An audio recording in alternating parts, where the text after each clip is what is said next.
So today I realized there is so much opportunity to come for every single one of us, and I am excited about it.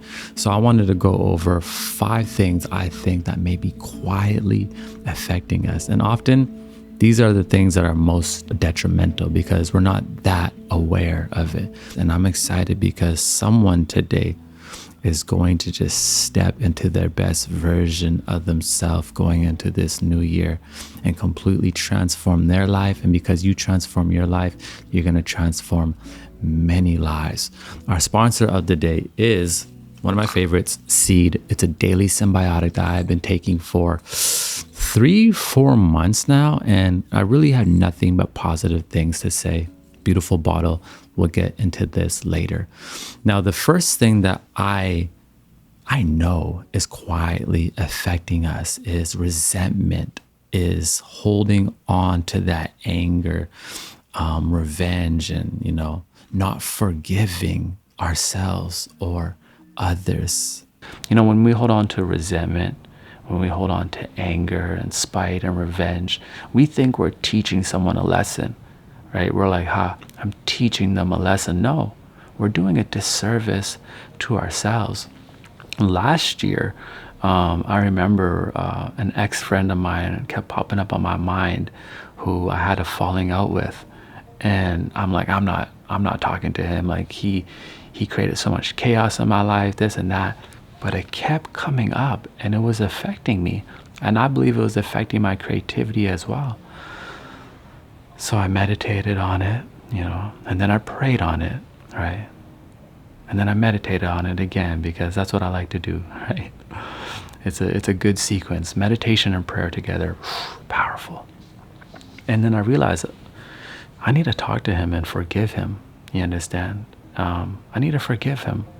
Although he should be hitting me up, right? He should be contacting me and saying sorry. I'm going to lead with love, because I want to leave with love, and I'm going to forgive him. And when I did that, he's like, man, I should be saying sorry to you. And I was like, you know what? It doesn't even matter. We go way back, it's all love. You understand? If I did anything, I'm sorry, because sometimes when someone did something to us, we completely become blind to what we may have done as well, right? And we patch things up. And although we patched things up, it's not like we became best friends again. No.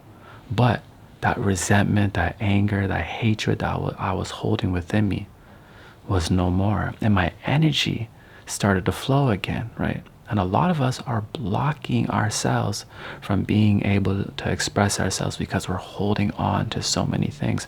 I highly, highly challenge you, the question, am I holding on to anything? Is there any deep conversations I need to have so I can set myself free and set somebody else free? You understand? Like we may be trying to go after our goals, our dreams, build a life. But these emotional weights we have within ourselves are exactly that. They are weights. They will weigh us down. And no matter how much motivation you try to soak in, no matter how much content you try to watch to inspire you, we have to do the inner work, right? We have to do the inner work.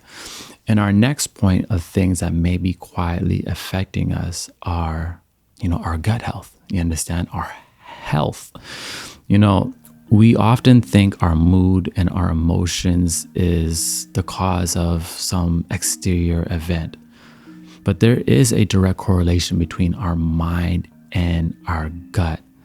Apparently, something I learned was if you look at the microbiome of someone who is experiencing severe depression, it is different from somebody who isn't. When I started to become aware of what I eat and what I put into my body, and I made those adjustments, or I just completely removed things that no longer serve me, I started to feel a lot better. You understand? Mind, body, and spirit. And when you feel better, you produce better thoughts. When you have better thoughts, you produce better actions. You understand? And you illuminate in this world. And then I started to get excited about learning more because I believe knowledge of self is one of the greatest investments you can make. And that's where our sponsor really comes in handy, Seed, because first off, they have a class that I took called Seed University, and it's the first tappable biology class. The cool thing is it's on Instagram. They created it in a way where you feel like you're just doing your regular thing on Instagram, but instead of mindless scrolling, you're actually learning. They took all this information that seems complicated, but they broke it down in a digestible way by using fun graphics, colors, fonts, and it was truly a remarkable experience. I highly recommend you go to Seed University on Instagram. Now, Seed is a daily symbiotic, a combination of probiotics and prebiotics. And for all those wondering, it is vegan and gluten-free, and it contains 24 clinically naturally occurring strains not found in yogurt, fermented foods, or beverages. To me, Seed is like art and science in a bottle. Like, these aren't ordinary capsules. What I learned was most probiotics don't make it all the way to your gut, but Seed delivers it to where it matters most, which is your colon. Now, if you look at the actual capsule, it has a 2-in-1 via cap delivery technology, capsule and capsule, that protects against stomach acid, digestive enzymes, and bile salts for viability through digestion. Now, the link between skin health and gut health is actually very clear, and we all love to have beautiful skin, don't we? But besides that and all the other benefits, taking a daily probiotic is crucial, but not all probiotics are equal. So Seed's Daily Symbiotics includes a health blend of 4 strains that were clinically studied to promote healthy skin. And what I love about Seed the most is their heart is in the right place. They deliver your probiotics in the most beautiful but sustainable packaging. Now, I love the aesthetic, the green. You know, I'm a visual artist, so the fact that I can receive these type of products and it has an aesthetic is just bonus. But besides that, the cool thing is bacteria shows us that everything is connected, that the choices we personally make tend beyond ourselves and to the world. So that's why each component of the sustainable refill system is designed to protect your daily symbiotics and be gentler to the earth. So I want all of you to check this out if you are interested. I highly suggest it. I take this every single morning. Again, it's one of my favorite brands we've ever had on the channel. So I'm going to give you a special offer of 15% off your first month's supply on Seed's Daily Symbiotic by using code Heinz15 at checkout or click the link in the description. So after resentment and, you know, those inner emotions that we're holding on to, and then taking charge of our health again, the third point I want to make is mindless scrolling. Now, I think mindless scrolling is the number one killer to a sound mind. And what is a sound mind? A sound mind is a focused mind. It's a calm mind. It's a present mind. I don't know about y'all, but have you ever been on your phone and let's say you're on YouTube, then you decide to post on Instagram, then you decide to check out the headline news on Twitter, then you're like, you know what, I haven't been on Facebook in like 2 months. Let me see what my family's doing. Then you go back to Instagram to see if you have any comments. Then you go to TikTok for a little couple laughs, and then you go back to Instagram to see if there's any more comments. And the next thing you know, you're in this negative loop where you're just mindless scrolling and time is wasting away. This loop is so damaging. And for me, if I get stuck in this loop in the morning, it feels like I have to exert so much energy and power just to take my focus back. And your focus, your attention is one of your greatest resources, you understand? Because that's your energy. Wherever your attention goes, your energy flows. So if we're constantly mindlessly scrolling, what I think that actually is, it's meaningless scrolling, you understand? There's no intention behind what we are doing. And then we fall behind. We stop showing up for ourselves. Then we lose confidence in our own abilities. We're not present anymore with our relationships, with the people in our life. So now that is taking a hit. And something as simple as just swiping on your phone every single day is having a detrimental effect in so many areas of our life. a couple ways that I just become aware of this is before I go on social media, I really try to ask myself, what is the intention behind this? If I want to be inspired, then I'm going to go on social media and go to my favorite content creator. If I want to learn something, then I'm going to go to YouTube and type in exactly what I'm trying to learn about.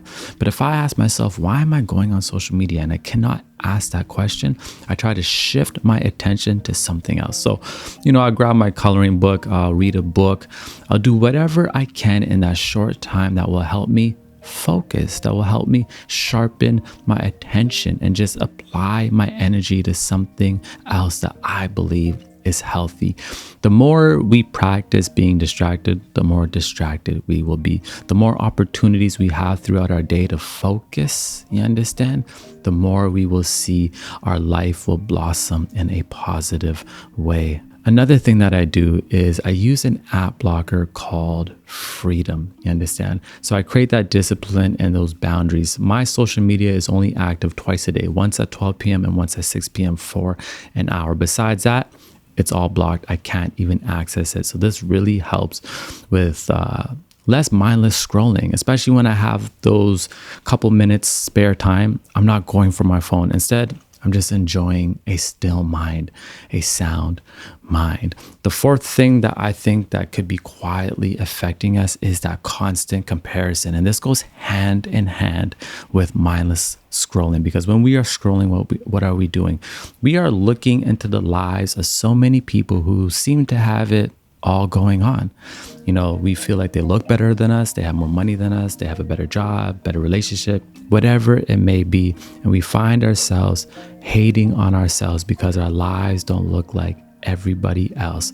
But we're taking so much energy and focus away from our own growth and transformation when we do this. And we have to become aware of this and actually start to write down every single day, if you have been in this toxic loop, 3 things you love about yourself, right? It may sound corny, may sound cliche, but 3 things you love about yourself. Because when we are comparing ourselves to others, we are forgetting about our own uniqueness.